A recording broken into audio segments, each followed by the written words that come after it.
Hello my friends, welcome to BEducare. This side Surya sir and today in this particular video we'll talk in detail about the CUET 2024. आज हम बात कर रहे हैं guys CUET UG को लेकर. What is CUET UG? We'll talk about it, इनकी eligibility criteria, exam pattern क्या होने वाला है, कौन से रिस्पेक्टिव प्रोग्राम के लिए आप जा रहे हो तो भाई पैटर्न क्या अलग से हो सकता है, कितने पेपर आपको सेलेक्ट करने हैं, एग्जाम की टाइमलाइन क्या है, सिलेबस क्या हो सकता है. भाई हमने सुना है यहाँ डोमेन वाइज क्वेश्चंस भी आने वाले हैं. देखो गाइज बहुत सारे यूनिवर्सिटीज़ ने पार्टिसिपेट किया है लास्ट ईयर, जहां हमने ये देखा है कि ऑलमोस्ट 28 लाख प्लस रजिस्ट्रेशन हो चुके हैं. 19.3 lakh student already appeared for the exam. जहां 2022 की बात करूं तो 9.6 लाख कैंडिडेट थे, वही 2023 में 19.3 लाख हो चुके. रजिस्ट्रेशन भी भाई भर भर के हुए. सो आखिर क्या है इस पर्टिकुलर एग्जाम में, इन डिटेल यहाँ बात करेंगे हम. सिलेक्शन प्रोसेस कैसे होने वाला है उस रिस्पेक्टिव यूनिवर्सिटी में जिसको आप चूज कर रहे हो. आइदर वो मेरिट पर आपको एडमिशन देने वाली है या फिर सिलेक्शन प्रोसेस के क्राइटेरिया सच एज जीडी या पीआई को वो इंक्लूड करने वाले. रिजर्वेशन क्राइटेरिया क्या होने वाला है, गवर्नमेंट पॉलिसी क्या है और कौन कौन सी रिस्पेक्टिव पार्टिसिपेटिंग यूनिवर्सिटीज है. वीडियो को एंड तक जरूर देखना गाइस. वीडियो अगर पसंद आ जाए hit the like button and do share to all of your friends. So let's start the video. Before moving further, new batch starting at BEducare. सो आप अगर CUET UG का प्रिपरेशन करना चाहते हो, you can start preparation with us. Even with respect to all the BBA entrance exam, you will get preparation. You can join our classroom sessions at Dombivli, Ghatkopar and Dadar. And if you are pan India student, you can interact live with us. जो भी आपके doubts है guys, ask me on 8383818888.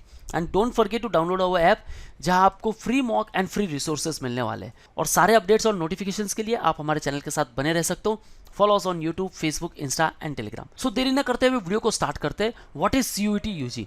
तो हम जानते हैं भाई NTA, the national testing agency, is the competent authority. ये एग्जाम को कंडक्ट करने वाले will provide a common platform and equal opportunities to the candidates across the country, specially those from the rural and other remote areas, and help to establish a better connect with the universities. भाई universities बहुत सारी है, central universities है, state universities है, deemed universities, private universities and even the private colleges जो अब CUET का score accept करने वाले हैं. सो एग्जैक्टली क्या चेंजेस चाहती है कुछ यूनिवर्सिटीज और CUET?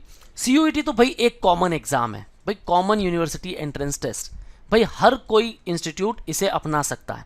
अब इंस्टीट्यूट के लिए बेनिफिट क्या है पहले हम उसे समझेंगे. भाई समझ लो कि भाई यहाँ 4 कोई इंस्टीट्यूट है, ये अपनी अलग एग्जाम कंडक्ट करता है, हर कोई अपनी अपनी अलग एग्जाम कंडक्ट करता है. तो भाई इसमें काफी प्रॉब्लम्स आते हैं. बजाय इसके CUET का स्कोर एक्सेप्ट करो, सिलेक्शन प्रोसेस क्राइटेरिया को इंक्लूड करो, सिंपल प्रोसेस, बस आप उनको एडमिशन दे दो. तो यहाँ झंझट जो है एग्जाम कंडक्ट करने का वो तो इनके सिर से चला गया. अब वो बस CUET का एग्जाम एक्सेप्ट करने वाले हैं, आइदर मेरिट पर आपको एडमिशन दे देंगे या फिर कुछ क्राइटेरियाज इंक्लूड करेंगे. अब ये तो उनके लिए बेनिफिट की बात हो गई. अब स्टूडेंट के माइंड में ये क्वेश्चन है कि भाई मैं अगर साइंस का स्टूडेंट हूं और मैं एक पर्टिकुलर BBA प्रोग्राम को परस्यू करना चाहता हूं, या फिर मैं कॉमर्स का कैंडिडेट हूं और मुझे BBA करना है आफ्टर 12th, क्या मैं उस पर्टिकुलर इंस्टीट्यूट को टारगेट कर सकता हूं? क्योंकि डोमेन वाइज अगर इन्होंने कुछ सब्जेक्ट्स मेंशन कर दिए तो भाई मैं उस रिस्पेक्टिव यूनिवर्सिटी को टारगेट नहीं कर सकता हूं, क्योंकि 12th में मैंने वो सब्जेक्ट पढ़ा नहीं है. राइट. सो ये आपके डाउट जरूर रहेंगे. सो इस वीडियो में हम इन डिटेल जानेंगे कि क्या वो डाउट हो सकते हैं. सबसे प्लस पॉइंट इसका ये है कि ये जो एग्जाम है आप 13 डिफरेंट लैंग्वेजेस में दे सकते हो. Assamese, Bengali, English, Gujarati, Hindi, Kannada, Malayalam, Marathi, Punjabi, Odia, Tamil, Telugu and Urdu. In 13 different languages में आप ये एग्जाम लिख सकते हो. आपको कोई भी एक लैंग्वेज सेलेक्ट करनी है जिस पर आपके reading comprehension, verbal ability related questions generate होंगे. ये आपका सेक्शन 1 होने वाला है. हाँ भाई सेक्शन 1, सेक्शन 2, सेक्शन 3 उसके बारे में भी हम इन डिटेल बात करेंगे. सो आगे बढ़ते हैं guys. First of all language barrier obviously इन्होंने कट कर दिया है. वो सारे स्टूडेंट्स जो भाई इंग्लिश में प्रोफिशिएंट नहीं है कि भाई हाँ मुझे इंग्लिश में वो पर्टिकुलर एग्जाम नहीं देनी, मुझे लैंग्वेज हिंदी चूज करनी है, तो आप हिंदी चूज कर सकते हो. All examination centres in India जहाँ आपको हिंदी लैंग्वेज मिलने वाली है. असमीज में आप एग्जाम देना चाहते हो, examination centres in Assam. Bengali में then west Bengal, Tripura, Andaman Nicobar island, यहाँ आपको ये लैंग्वेज मिल जाएगी. तो भाई आप जिस पर्टिकुलर लैंग्वेज में एग्जाम देना चाहते हो आप दे सकते हो. ये एक बहुत अच्छी अपॉर्चुनिटी मिल गई कि उन सारे कैंडिडेट को जो भी इंग्लिश में पेपर नहीं देना चाहते, अपनी रीजनल लैंग्वेज में देना चाहते हो, आप दे सकते हो. सो लैंग्वेज बैरियर तो पूरी तरह से हट गया है. और गाइज इसी का जो बेनिफिट हुआ है वो हमने ये देखा है कि record breaking number of registration हमने देखे.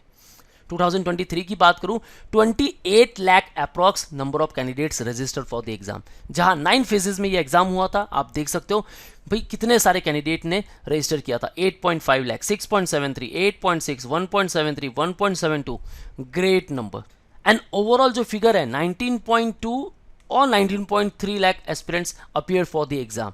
तो भाई ह्यूज डिमांड जरूर है सीयूईटी को लेकर। आखिर क्यों? आगे बात करते हैं first of all exam timeline को लेकर कि भाई एग्जाम कब होता है। सो लास्ट ईयर 9 फरवरी से 12 मार्च आपके रजिस्ट्रेशन प्रोसेस स्टार्ट थे, राइट। उसके बाद एडमिट कार्ड जो था सेकेंड वीक ऑफ मई, 11 डेज की आपकी पूरी शिफ्ट थी, 21 मई टू 31 मई तक आपका एग्जाम हुआ था। इस बार हम समझ सकते हैं कि भाई चलो 15 से 30 मई के आसपास आपका एग्जाम हो सकता है। रजिस्ट्रेशन प्रोसेस अगेन आपके फेब टू मार्च में ही स्टार्ट होगा। आपको बस आपके 12th एग्जाम के पहले फॉर्म फिलअप कर लेना है। देखो 12th में भी मार्क्स लाना बहुत ज़रूरी है। ऐसे कुछ इंस्टीट्यूट है जो आपके 12th बोर्ड को भी वेटेज दे सकते हैं। हालांकि पहले बहुत बात हो रही थी कि भाई मेरिट बेस्ड एडमिशन मिले या फिर हम 10th और 12th के वेटेज को इंक्लूड करें या फिर 11th के भी वेटेज को हम इंक्लूड करें, लेकिन वो प्रॉब्लम सॉल्व हो चुकी है। काफ़ी सारे इंस्टीट्यूट बस मेरिट के थ्रू आपको एडमिशन दे देंगे। भाई सीयूईटी का स्कोर आ गया, रिजल्ट आ गया, बस सीयूईटी में आपने क्या परफॉर्म किया उसी के बेस पे आपको एडमिशन मिल जाएगा। कुछ इंस्टीट्यूट होंगे जो सीयूईटी का स्कोर भी ले रहे हैं, उसके बाद हो सकता है कि वो पीआई को भी इंक्लूड करें। तो आपको उन रिस्पेक्टिव यूनिवर्सिटीज़ की वेबसाइट पर जाकर चेक करना है, ठीक है, कि कौन कौन सी पार्टिसिपेटिंग यूनिवर्सिटीज है और वो किस पर्टिकुलर पेपर पैटर्न को फॉलो करेगी and even selection process criteria क्या होने वाला है, ठीक है। एप्लीकेशन फीस जो है गाइस काफी कम है। ये सबसे बड़ा बेनिफिट है कि आप डिफरेंट यूनिवर्सिटीज को ट्राई कर सकते हो बस एक सिंगल फॉर्म से। ये आपके लिए सबसे बड़ा प्लस पॉइंट है कि आपके पास एक्सपोजर कंप्लीट मिल जाएगा। आपने भाई कितनी भी यूनिवर्सिटीज सेलेक्ट कर ली, राइट, अब उनके लिए आप एलिजिबल हो जाओगे। कैसे? बस आपको सीयूईटी का पेपर देना है एक ही। सो भाई देखो अप टू 3 सब्जेक्ट्स आप चूज कर सकते हो। जनरल कैंडिडेट को लेकर 750, ओबीसी को लेकर 700 एंड एससी एसटी को लेकर 650। सेंटर आउटसाइड इंडिया भाई अमाउंट ह्यूज है, 3750। अप टू 7 सब्जेक्ट्स आप चूज करते हो 1500 rupees, up to 10 subjects then 1750 rupees. So भाई आप ऑलमोस्ट 10 पेपर दे सकते हो। सो भाई आप फर्स्ट ऑफ ऑल इसके लिए एलिजिबल हो या नहीं वो बात करेंगे। सो एलिजिबिलिटी कहती है कि भाई there is no age limit for the candidates according to CUET. However, the candidates will be required to fulfill the age criteria if any of the university, institution, organization in which they are desirous of taking admission. हो सकता है भाई कोई कहे कि भाई हमारे पास maths होना कंपलसरी है, तो भाई आपके 12th में मैथ्स है तो ही आप उस पर्टिकुलर इंस्टीट्यूट को टारगेट करोगे। कोई इंस्टीट्यूट कह सकता है कि भाई नहीं आप 20 ईयर्स से एक्सटीड नहीं होने चाहिए या 23 ईयर्स से या 25 ईयर्स से। तो भाई ये कंडीशन उनकी है, ये CUET की नहीं है, ये बात ध्यान में रखनी है। Year of appearance in qualifying examination जैसे हमने आईपी मैट के एग्जाम में देखा है, जहां आईएम ये डिस्कस करते हैं कि भाई आपने 12th आइदर 21, 22 या 23 में दिया हो तो ही आप एलिजिबल हो। सो ऐसी कंडीशन अगर होगी तो वो रिस्पेक्टिव यूनिवर्सिटी की ही होगी। सो उसके लिए आपको यूनिवर्सिटी की वेबसाइट जरूर चेक करनी है, ये ध्यान में रखना है।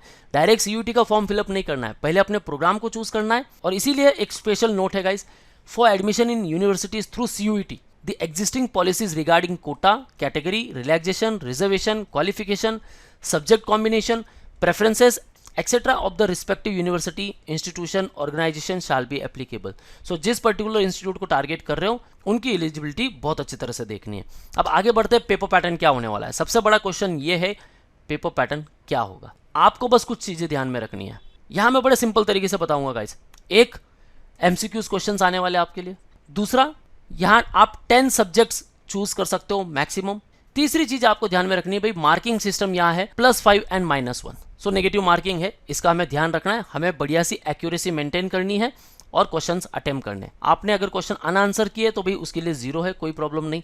+5 -1 इतना ध्यान में रखो। अब आगे बढ़ते कि भाई पेपर पैटर्न क्या कहता है। So first of all 3 section को समझेंगे।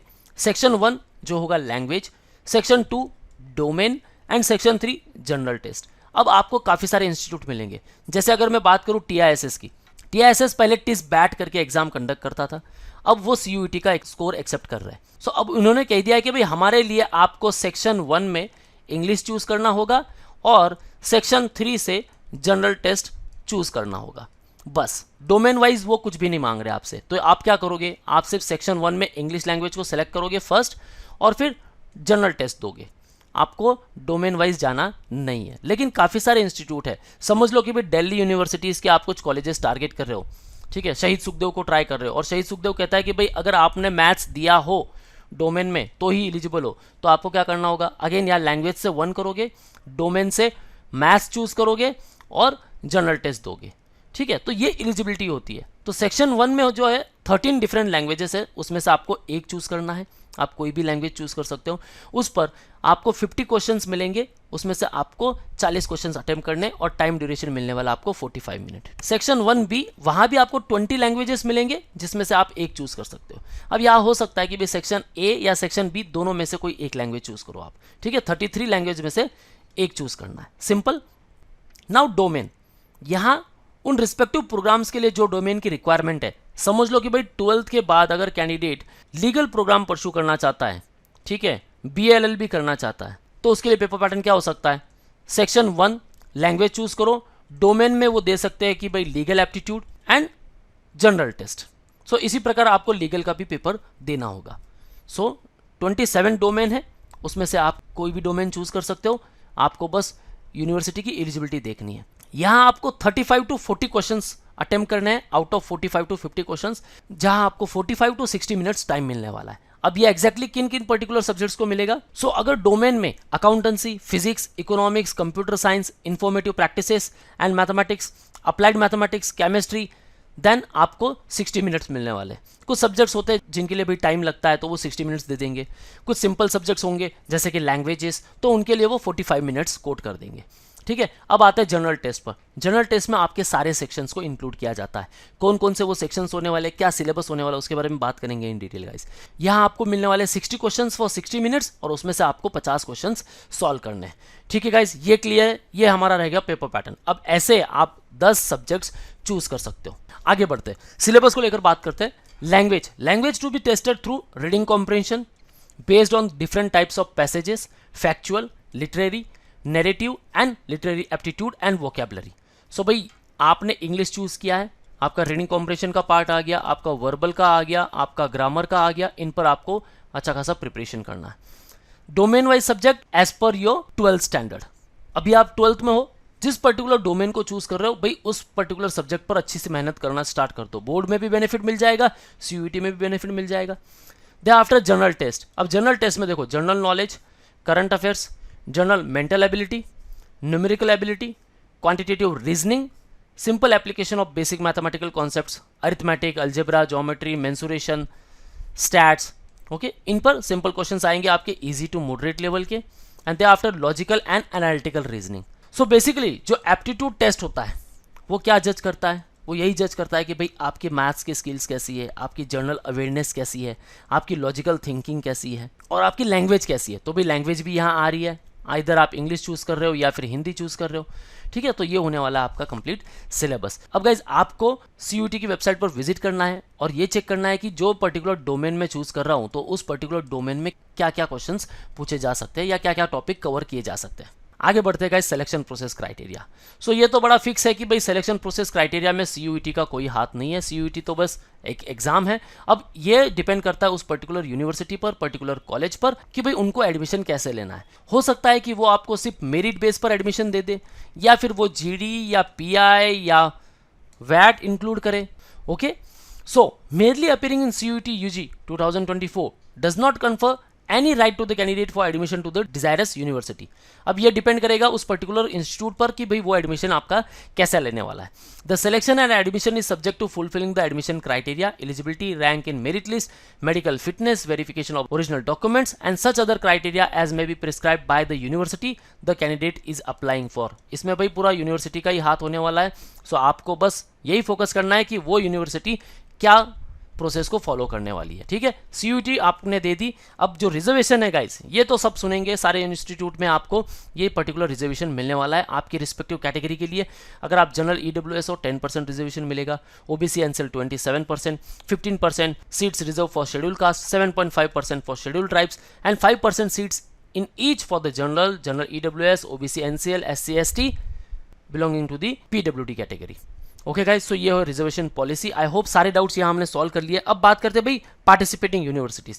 सो previous year almost 45 central universities थी, 37 state universities were there, 32 deemed universities were there and surprisingly 130 private institute were there. So इस बार गाइज ये फिगर और बढ़ सकता है, काफी सारे इंस्टीट्यूट्स यहाँ पार्टिसिपेट कर रहे हैं, they are accepting the CUET का score. So are you also looking for those top universities? Then start preparation for this CUET. I hope guys आपके सारे डाउट्स यहाँ सॉल्व हो गए होंगे. कुछ डाउट्स है आप मुझे कमेंट सेक्शन में पूछ सकते हो. और प्रिपरेशन के लिए guys you can join us at Dombivli Ghatkopar and Dadar, जहाँ आप हमारे ऑफलाइन लेक्चर्स ज्वाइन कर सकते हो. And if you are pan India student you can interact live with us. Call on 8383818888. Don't forget to download our app where you will get free mock and free resources. And सारे updates notifications के लिए guys हमारे channel के साथ बने रहो. Follow us on YouTube, Facebook, Insta and Telegram. That's all guys. All the best for your career. See you in the next video.